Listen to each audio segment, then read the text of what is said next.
خبر شامل کرتے ہیں گجرانوالہ سب آفس آئینہ نیوز کے دفتر سے۔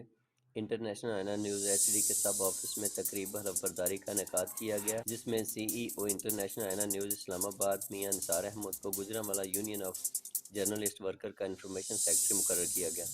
صدر جناب ملک توصیف احمد نے اس بات کا باقاعدہ اعلان کیا اور نوٹیفکیشن میاں نثار احمد کو دیا اور تقریب سے مختصر خطاب کیا اور مبارکباد دیتے ہوئے ملک توصیف صاحب نے صحافیوں کے حقوق بارے تفصیل سے بات کی، جس کو حاضرین صحافیوں نے بہت سراہا۔ تقریب سے دیگر صحافیوں نے بھی اپنے خیالات کا اظہار کیا اور میاں نثار احمد کو information secretary Gujranwala union of journalist worker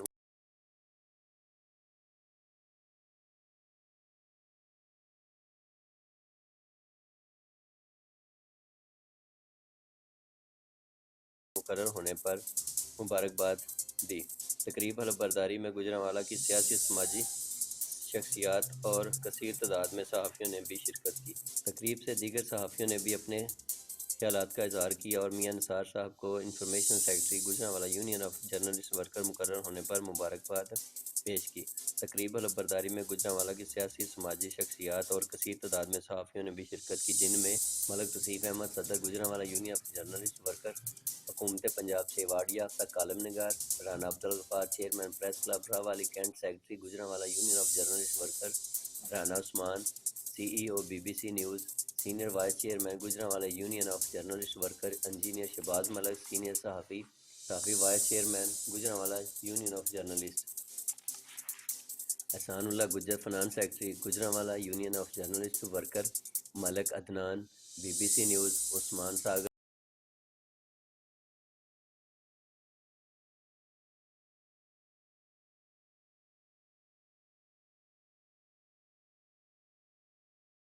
B B C News Bilal Baqir Butt, C E O Tayyaba News H D, Kashif editor روزنامہ روشن، عامر اولکھ نمائندہ خصوصی عوامی رنگ، سکندر جٹ نائب صدر Ladhewala press club, Khawaja Imran Akhtar director international Aaina news, Syed Muhammad Arshad deputy director, Afzal Mughal bureau chief Punjab international Aaina news, Shaukat Kokhar deputy director, doctor Abir Dogar C E O N Q news H D, G M international Aaina news H D, Lala Saleem office incharge international Aaina news H D, madam Sumaira Mehr office secretary international Aaina news H D, madam Samina مہر staff office international Aaina news H D, doctor Babar Hussain Dogar, Waqas Bajwa, Abubakar Sheikh reporter international Aaina news H D اور دیگر معززین شہری نے پورے پاکستان جگہ کسی نے آواز اٹھائی، میرے قائد پرویز شوکل نے آواز اٹھائی،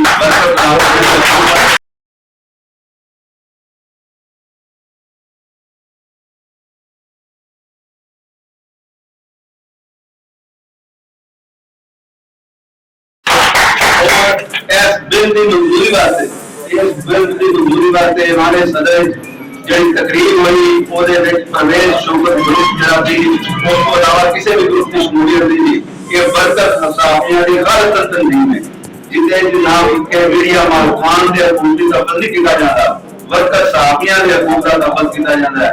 ایسے سارے دن میرے دن بے شمار مقدمات بھی ہوتے رہتے ہیں۔ میاں نثار صاحب کو پتا ہے جنہیں بھی جرنلسٹ ہیں جنہیں ورکنگ کرتے ہیں سارے کو جانتے ہیں، سارے دے بڑے مقدمات بھی ہوتے رہتے ہیں، بڑے قدم سارے دے ہلائے جاتے ہیں۔ میرے دے ایس پی سول لائن کو پابندی لاتی، سول لائن سیکٹر کے تمام تھانیاں دے اوپر جام دے اوپر دار دے اوپر پابندی لاتی، جڑا کہ ساڈا رائٹ ہے کسی بھی ادارے جا کے اس کو خبر کرنی، وہ سارے دے پابندی لائی گئی۔ سارے صدر نے نوٹس لیا اور پورے پاکستان کی احتجاج کی کال کی احتجاج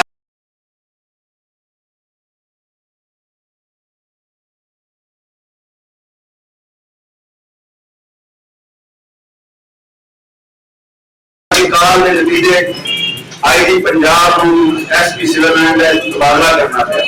یہ کریڈٹ جناب اس تنظیم میں ساری یونین میں پرویز شوکت میں اور انہوں نے فیصلے اور کبھی بھی وہ دریز نہیں کرتے، وہ اپنے تنظیم کے جن ساتھی ہیں انہوں نے اپنا بیٹا سمجھتے ہیں، اپنے بچہ سمجھتے ہیں، اپنی بیٹی سمجھتے ہیں، انہوں نے نال لے کے چلتے ہیں اور انہوں نے حقوق کے تحفظ واسطے ہر قدم پہ بات کرتے ہیں۔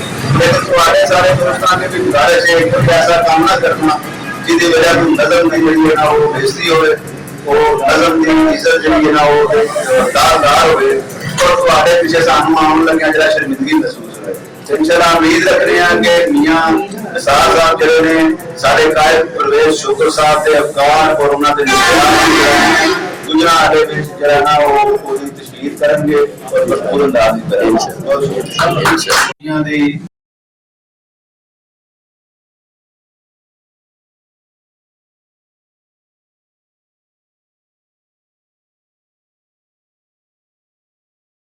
लाइफ इंश्योरेंस करवाने के पाबंद होंगे, उन्होंने इंस्ट्रूमेंट की इंश्योरेंस कराने के पाबंद होंगे। ये कभी इस तरह देखा नहीं आ गया। इस तो पहले जिन्नियां भी हुकूमत आई ने उन्होंने हमेशा जी है वो मीडिया मालकान के हकूक की तहफ़्फ़ुज़ किया है। जिस तरह के तुम देखा गुज़श्ता रोज जबरी रिटायरमेंट जबरी तौर पर वर्कर्स को नौकरियां तो निकाल दिया गया, जिसकी वजह तो कई वर्कर्स जिहड़े ने वो खस्ताहाली का शिकार हुए। वर्कर्स के बच्चे जिहड़े ने उन्होंने स्कूलों में कट दिया गया।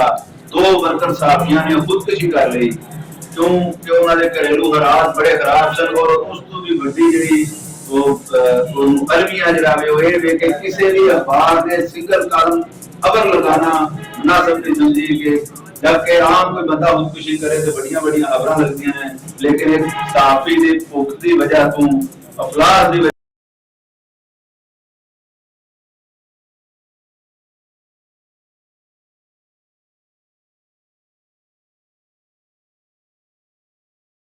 मर जाने किसी अखबार ने सिंगल कॉलम खबर लाना मुनासिब नहीं समझा।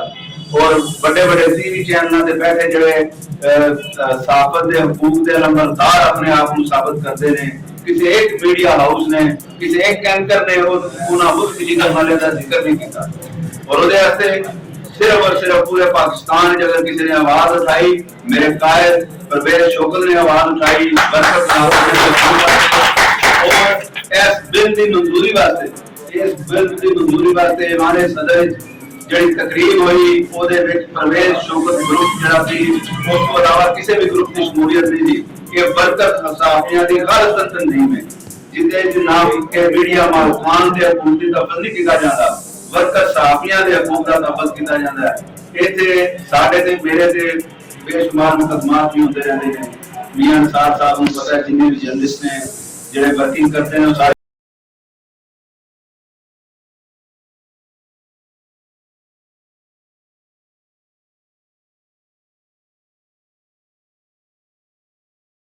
जानते साढ़े ते बड़े मुकदमात भी होते रहते हैं, बड़े कदम साढ़े ते लाए जाते हैं। मेरे ते एसपी सिविल लाइन को पाबंदी लाती, सिविल लाइन सर्कल के तमाम थानियां के उत्ते जाम के उत्ते दाह के उत्ते पाबंदी लाती जड़ा कि साडा राइट है किसी भी अदारे जाके उसको खबर करनी।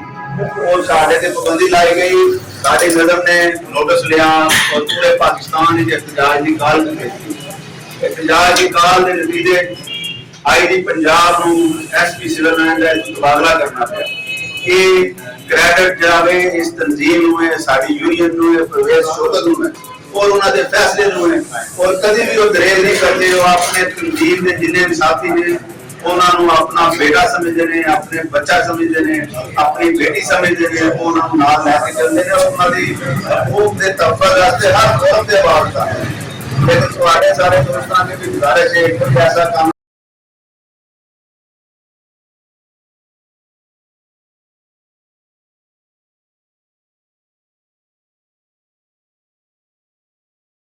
करना जिसकी वजह तो नज़म की जी है ना वो बेइज्जती होवे, वो नज़म की इज्जत जी है ना वो दारदार होवे और तुम्हारे पीछे सानू आने लगे जरा शर्मिंदगी महसूस होए। इंशाल्लाह उम्मीद रख रहे हैं कि मियां निसार साहब जिहड़े ने साडे कायद परवेज शुक्र साहब के अफगान और उन्हां दे गुजरा दे विच जरा ना ओदी तशहीर करनगे और भरपूर अंदाज विच करेंगे। लाइफ इंश्योरेंस करवाने के पाबंद होंगे, उन्होंने इंस्ट्रूमेंट की इंश्योरेंस कराने के पाबंद होंगे। ये कभी इस तरह देखा नहीं आ गया। इस तो पहले जिन्नियां भी हुकूमत आई ने उन्होंने हमेशा जी है वो मीडिया मालकान के हकूक की तहफ़्फ़ुज़ किया है। जिस तरह के तुम देखा गुज़श्ता रोज जबरी रिटायरमेंट जबरी तौर पर वर्कर्स को नौकरियां तो निकाल दिया गया, जिसकी वजह तो कई वर्कर्स जिहड़े ने वो खस्ताहाली का शिकार हुए।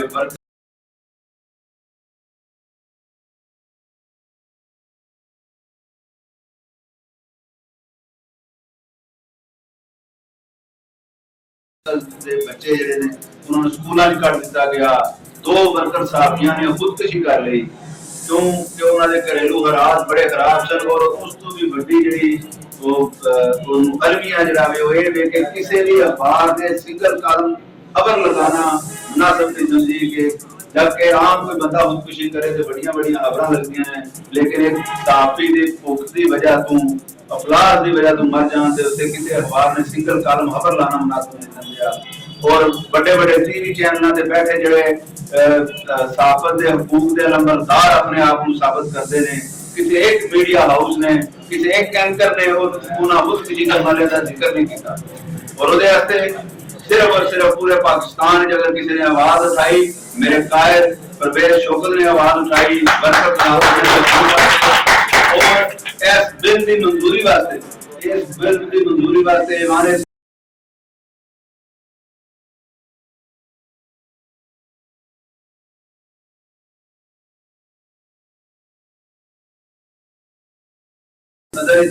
ਜਿਹੜੀ ਤਕਰੀਬ ਹੋਈ ਉਹਦੇ ਵਿੱਚ ਪ੍ਰਵੇਸ਼ ਸ਼ੁਕਰ ਗਰੁੱਪ ਜਿਹੜਾ ਸੀ ਉਸ ਤੋਂ ਇਲਾਵਾ ਕਿਸੇ ਵੀ ਗਰੁੱਪ ਦੀ ਸ਼ਮੂਲੀਅਤ ਨਹੀਂ ਸੀ। ਇਹ ਵਰਕਰ ਸਾਥੀਆਂ ਦੀ ਖਾਲਸਤਨ ਤਨਜ਼ੀਮ ਹੈ ਜਿਹਦੇ ਨਾਮ ਕੇ ਮੀਡੀਆ ਮਾਲਕਾਨ ਦੇ ਹਕੂਕ ਦੀ ਤਫਸੀਲ ਨਹੀਂ ਕੀਤਾ ਜਾਂਦਾ, ਵਰਕਰ ਸਾਥੀਆਂ ਦੇ ਹਕੂਕ ਦਾ ਤਫਸੀਲ ਕੀਤਾ ਜਾਂਦਾ ਹੈ। ਇੱਥੇ ਸਾਡੇ ਤੇ ਮੇਰੇ ਤੇ ਬੇਸ਼ੁਮਾਰ ਮੁਕੱਦਮਾਤ ਵੀ ਹੁੰਦੇ ਰਹਿੰਦੇ ਨੇ। ਮੀਆਂ ਅਨਸਾਰ ਸਾਹਿਬ ਨੂੰ ਪਤਾ ਹੈ, ਜਿੰਨੇ ਵੀ ਜਰਨਲਿਸਟ ਨੇ ਜਿਹੜੇ ਵਰਕਿੰਗ करते हैं वो सारे ਮੈਨੂੰ ਜਾਣਦੇ ਨੇ।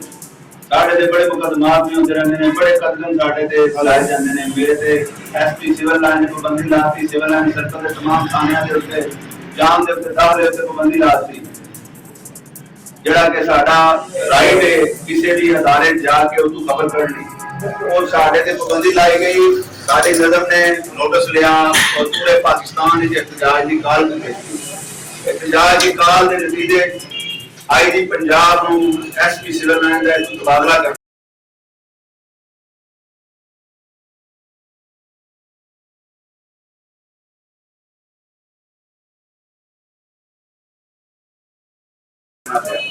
ਇਹ ਕ੍ਰੈਡਿਟ ਜਾਵੇ ਇਸ ਤਨਜ਼ੀਮ ਨੂੰ ਹੈ, ਸਾਡੀ ਯੂਨੀਅਨ ਨੂੰ ਹੈ, ਪ੍ਰਵੇਸ਼ ਸ਼ੋਭਾ ਨੂੰ ਹੈ और उन्होंने फैसले ਨੂੰ है।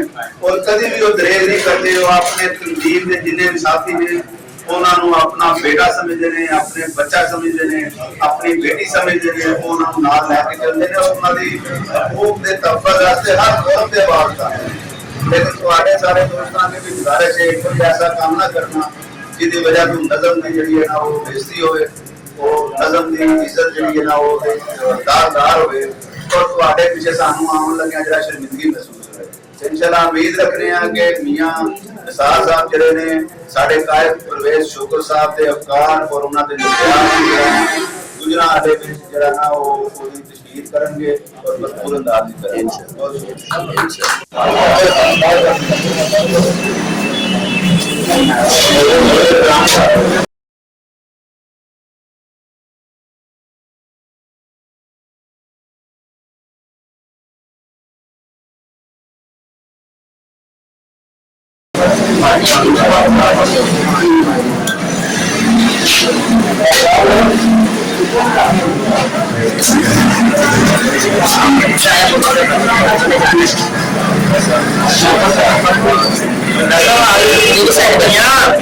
मेरी